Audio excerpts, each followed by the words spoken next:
अस्सलाम वालेकुम, welcome back in my YouTube channel. मैं होम्योपैथिक डॉक्टर हबीबा अख्तर। आज की जो मेरी वीडियो का टॉपिक है वो है वायरल फ़ीवर। तो इस वीडियो में मैं आपको वायरल फ़ीवर क्या होता है, कैसे होता है, उसके साइन एंड सिम्पटम्स क्या होते हैं और होम्योपैथिक कौन सी मेडिकेशंस को आप यूज़ कर सकते हैं अगर आपको वायरल फ़ीवर है। लेकिन जो मैं मेडिसिन्स बताती हूँ वो सिर्फ़ आपकी नॉलेज के लिए बताती हूँ, जो डिज़ीज़ को पूरा डिफ़ाइन करती हूँ आपकी यानी आपकी अपनी अवेयरनेस के लिए बताती हूँ, ताकि आपको पता होना चाहिए इस डिज़ीज़ में क्या होता है, क्या हो सकता है और हम होम्योपैथिक कौन-सी दवाएँ इस्तेमाल कर सकते हैं। लेकिन बेहतर ये है कि आप डॉक्टर को दिखाएँ, उनसे कंसल्ट करें, उसके बाद मेडिकेशंस वग़ैरह कोई भी है वो यूज़ करें। तो चलिए स्टार्ट करते हैं वीडियो। और वीडियो को स्टार्ट करने से पहले अगर अब तक आपने मेरे प्रीवियस वीडियोस नहीं देखी हैं तो पहले रुक जाएं, ये वाली पूरी वीडियो देख लें और उसके बाद मेरी नेक्स्ट वाली वीडियोस भी देखें, उनको लाइक भी करें, कमेंट भी करें और शेयर भी करें। चलिए स्टार्ट करते हैं वीडियो। वायरल फीवर नाम से ही आपको अंदाज़ा हो रहा होगा, फैला हुआ बुखार, क्योंकि वायरल का मतलब होता है फैला हुआ।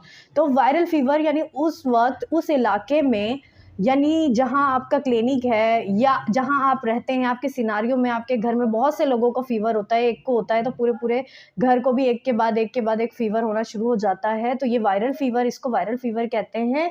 ये आपको अगर घर में किसी एक बंदे को किसी भी थ्रू, यानी अपने फ्रेंड्स वगैरह के थ्रू वो आया है तो वो आप में भी ट्रांसफ़र हो सकता है। इसकी बहुत सी वजूहत होती है। एक तो सीज़नल यानी एनवायरनमेंट, एटमॉस्फेयर में वो वायरस मौजूद होता है जिसकी वजह से आपको हो जाता है। ये नेचुरली खुद आप में डेवलप होता है, लेकिन ये पर्सन टू पर्सन भी कैरी होता है। यानी कि अगर जैसे मैं पहले से इन्फेक्टेड हूँ इस वायरल फीवर में और मैंने कुछ खाया पिया, ख़ास तौर पे ड्रिंक्स वगैरह, क्योंकि हमारे घरों में ये चीज़ बहुत आम है कि पानी पिया और अपना बचा हुआ पानी हमारे छोटे हमारे बड़े पी लेते हैं, तो उनमें भी ये वायरल ट्रांसफ़र हो जाता है और उनको भी फ़ीवर हो जाता है और फिर उनमें भी वही सिम्पटम्स, वही अलामात आना शुरू हो जाती हैं। अब मैं आपको बताऊँगी कि ये इसके साइन एंड सिम्पटम्स क्या होते हैं। देखिए, साइन एंड सिम्पटम्स बहुत ही कॉमन होते हैं। सबसे पहले फ़ीवर, वायरल फ़ीवर जो स्टार्टिंग के पहला, दूसरा और तीसरा दिन होता है, इसमें बहुत ज़्यादा एग्रेसिव हुआ होता है, समझ लें गुस्से में होता है। एक्यूट कंडीशन होती है। एक्यूट कंडीशन में, एक्यूट का मतलब होता है कि जो मर्ज़ है वो ख़तरनाक नहीं है, लेकिन वो स्टार्टिंग के डेज़ में वो बहुत बुरी तरीके से आप पर हावी होगा।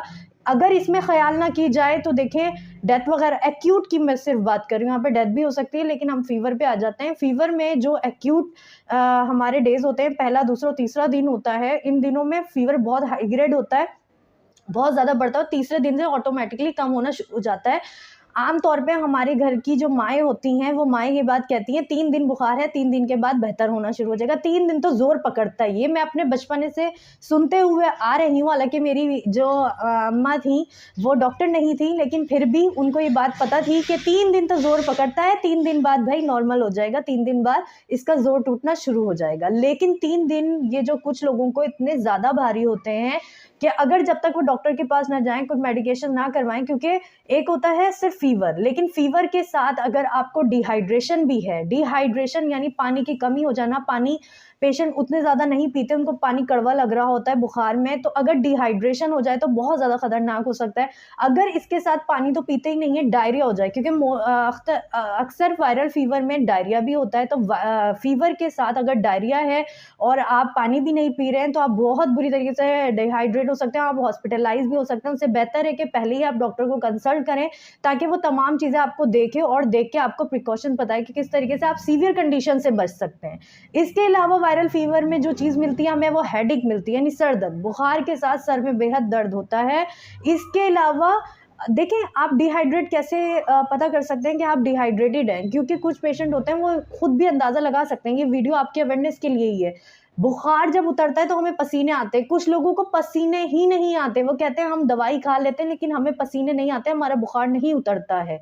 बुखार धीरे-धीरे कम हो जाता है लेकिन पसीने नहीं आते। वो सबसे बड़ी अलामत है इस बात को ज़ाहिर करने की कि आपकी बॉडी डिहाइड्रेट हो रही है। भई, आप डिहाइड्रेट हो रहे हैं, आप पानी पिएँ, ऐसी चीज़ें खाएँ जो वाटरी हों, क्योंकि कमज़ोरी होगी, वीकनेस होगी, आपसे कुछ खाया पिया नहीं जाएगा तो आपको डिज़ीनेस यानी कि उठते-बैठते आपको सब कुछ अपने आगे घूमता हुआ फ़ील हो सकता है, यानी वर्टिगो भी, डिज़ीनेस के साथ आपको वर्टिगो भी हो सकता है, यानी लागर सी तबीयत आपकी होगी, आपको चक्कर आ सकते हैं, एब्डोमिनल पेन हो सकता है, नौज़िया, वॉमिटिंग, ज़रूरी नहीं है कि आपको डायरिया हो रहा हो, लेकिन हमारे पास क्लिनिकल प्रैक्टिस में ऐसे पेशेंट भी आते हैं जिनको डायरिया तो होता ही होता है, साथ में वॉमिटिंग भी हो रही होती है। जब दोनों चीज़ें एक साथ होंगी तो आप कितनी जल्दी आप डिहाइड्रेट हो सकते हो और आपका जो इम्यून सिस्टम है वो कितना वीक हो सकता है, इस बात का खुद आपको भी अंदाज़ा नहीं है। और हम लोग अपने घरों में इतना इसको कैजुअली लेते हैं कि कोई बात नहीं, 3 दिन तक ज़ोर पकड़ेगा भाई, 3 दिन बाद ठीक हो जाएगा। नहीं, ऐसा कुछ नहीं है। अगर आपको इन तमाम ये कोई भी सिम्पटम है, अगर आपको डायरिया है, आपको वॉमिटिंग है फीवर के साथ, इसके अलावा अगर आपकी बॉडी में रैशेस हो रहे हैं, यानी कि रेड से छोटे-छोटे बारीक-बारीक से दाने होते हैं और रैशेस होते हैं। तो अगर आपको वो रैश है, तो भी आप डॉक्टर को फ़ौरन कंसल्ट करें। अगर आपकी आँखों से पानी बह रहा है, आपकी नाक से पानी बह रहा है, आपकी आँखें लाल सुर्ख हो गई हैं, आप डॉक्टर को फ़ौरन कंसल्ट करें कि मुझे फ़ीवर के साथ ये अलामात हैं, उनसे आप दवाई लें, वो ज़्यादा बेहतर है। अब आते हैं इसके कॉज़ेज़ की तरफ। इसके कॉज़ेज़ क्या-क्या हो सकते हैं? जैसे कि मैंने कहा, ये जो वायरल फीवर है, सबसे पहले वेदर की वजह से आपको होगा, वेदर चेंज होगा, ये नेचुरली, क्योंकि एनवायरनमेंट में हमारे एटमॉस्फेयर में वो वायरस घूम रहा होता है जिसकी वजह से वो आपको अटैक करता है। ये तो नेचुरली आप में खुद में डेवलप हो गया, सही है। लेकिन जैसे कि सेकंड मैंने आपको एक और बात बताई थी कि फूड के ज़रिए, फूड में सबसे कॉमन जो है वो ड्रिंक्स हैं। पानी, मैंने कहा, हम बड़े छोटे खाना तो चलें, फिर वो सेकेंडरी उसमें आ जाता है, लेकिन फर्स्ट लाने में ये वो फूड ड्रिंक्स आती हैं। कोल्ड ड्रिंक पी, अपनी झूठी कोल्ड ड्रिंक दूसरे दोस्त को पिला दी। तो ये जिसके घर वाले इफेक्टेड नहीं थे, वो जो दोस्त ने दूसरे दोस्त की पी, वो इफेक्टेड हुआ, घर गया, घर जाके वही पानी, वही खाना सबसे शेयरिंग हुआ और फिर घर वाले भी एक-एक करके उसमें शामिल होते। कॉन्टेमिनेटेड फूड, यानी ऐसा फूड जो कि, एक तो देखिए, कॉन्टेमिनेटेड फूड में हमारे ज़हन में क्या आता है कि रखा हुआ फूड, बाहर रखा हुआ फूड, उसमें कोई वायरस आ गया वो खा ले, लेकिन फ्रिज में रखा हुआ फूड भी कंटामिनेटेड ही होता है। उसको आप ढक कर रखें, क्योंकि अगर आप खुला रखते हैं तो वो भी कंटामिनेटेड हो जाता है और जिसकी वजह से आपको ये वायरस हो सकता है। लोग ठंडा-ठंडा निकाल के खा लेते हैं, यानी गरम नहीं करते। गरम करने से जो वायरस, जो बैक्टीरियाज़ होते हैं वो मर जाते हैं, तो गरम नहीं करते, हम वैसे ही खा लेते हैं। ख़ास तौर पे स्पैगेटीज़, पास्ता तो नॉर्मली सब खा ही लेते हैं, तो वो चीज़ बहुत ज़्यादा हार्मफुल हो सकती है। पानी का ग्लास भरा, बचा है, फ्रिज में रख दिया खुला-खुला, वो कंटामिनेटेड हो गया। कंटामिनेटेड होने की वजह से जब आपने पिया, उसमें कोई वायरस, कोई बैक्टीरिया हुआ, आपने वो पी लिया और आप भी इफ़ेक्टेड हो गए। तो ये कुछ वजूहात थी जिसके बिना पर आपको वायरल फ़ीवर हो सकता है। अच्छा, इसके अलावा इन्हेल, जैसे सबसे ज़्यादा जो डॉक्टर्स के पास पेशेंट आते हैं, तो मास्क लगाकर नहीं आते, छींक रहे होते हैं, खाँस रहे होते हैं, तो फ़िज़ा में भी वायरस घूम जाता है, वो आप भी इन्हेल कर रहे होते हैं बैठ के, तो आप भी अपना ख़्याल रखें और पेशेंट को भी रिकमेंड करें कि भई जब आप आएँ तो आप मास्क लगाकर आएँ, ताकि क्लिनिक में और भी पेशेंट्स होते हैं, ज़ाहिर है, और फिर आप भी हैं, आपको अपना भी ख़्याल रखना है, आपको पेशेंट का भी ख़्याल रखना है। तो आपको पेशेंट की लाज़मी ये वाली काउंसलिंग करनी है कि देखें, आप अगर आपको वायरल फ़ीवर है या आपको छींकें हैं, आपको खाँसी है, तो आपने मास्क लगा के आना है, जिससे डॉक्टर भी सेफ़ हो गया और बाकी जो क्लिनिक में पेशेंट्स होंगे वो भी सेफ़ हो गए और वो खुद भी सेफ़ हो। तो चलें स्टार्ट करते हैं। मेडिसिन्स, कौन-कौन सी मेडिसिन्स आप यूज़ कर सकते हैं वायरल फ़ीवर में? होम्योपैथिक की जो फर्स्ट मेडिसिन है, जो एक्यूट कंडीशन में मार्वेलस रिज़ल्ट देती है, वो है एकोनाइट नेपेलेस। बहुत अच्छी दवा है एकोनाइट नेपेलेस। मैं सबसे पहले अपने पेशेंट्स को एकोनाइट नेपेलेस ही यूज़ करवाती हूँ। इसका जो पेशेंट होता है उसको बहुत ज़्यादा सर्दी लगती है। अच्छा, वायरल फ़ीवर में चिलनेस भी एक बहुत अहम सिम्पटम्स है। तो कुछ लोगों को नहीं लगते, कुछ लोग बहुत रेस्टलेस होते हैं, यानी बेसुकून होते हैं, कुछ लोगों को सर्दी लगती है और एक जगह लेटना पसंद करते हैं। तो एकोनाइट ऐसे पेशेंट में बड़ा अच्छा काम करती है जो कि रेस्टलेस नहीं होते, बहुत ज़्यादा एक जगह पे लेटना पसंद करते हैं, उठते नहीं हैं, लागर-लागर सी तबीयत होती है और इसके अलावा सर्दी लगती है, 1-2 कंबल, गर्मी में भी कहते हैं कंबल उड़ा दो।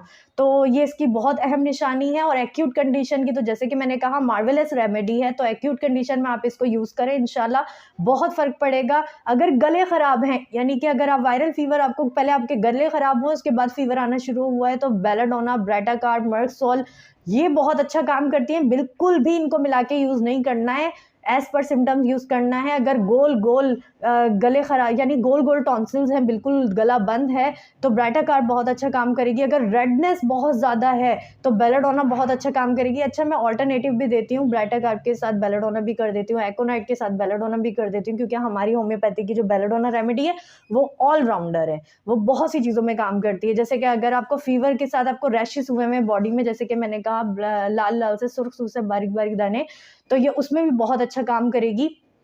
इसके अलावा मर्कसोल भी जैसे कि मैंने कहा गलों की बहुत अच्छी दवा है। अगर आपके गले खराब हैं और साथ में स्लाइवेशन बहुत ज़्यादा यानी मुंह में थूक बहुत ज़्यादा आता है, पेशेंट बार बार स्पिट करता है या मुंह से कुछ बच्चे पेशेंट हमें बताते हैं कि जो मेरा बच्चा है उसके यहाँ से थूक गिरता भी है, तो उसमें मर्कसोल बहुत अच्छा काम करती है। आर्सेनिक एल्बा बहुत अच्छी रेमेडी है वायरल फीवर की। ऐसे पेशेंट जो कि पानी ठंडा पीना पसंद करते हैं और थोड़ा थोड़ा पीना पसंद करते हैं, यानी एक साथ बहुत ज़्यादा नहीं पीते, थोड़ा थोड़ा पीते हैं और ठंडा पानी पीना पसंद करते हैं। इसके अलावा बहुत ज़्यादा रेस्टलेसनेस उनमें पाई जाती है, यानी कि बहुत बेचैन होते हैं ऐसे पेशेंट, एक जगह टिकते नहीं है, एक जगह बैठेंगे, एक जगह लेटेंगे, फिर एकदम से उठेंगे, चलना शुरू कर देंगे, फिर दूसरी जगह जाके लेट जाएंगे।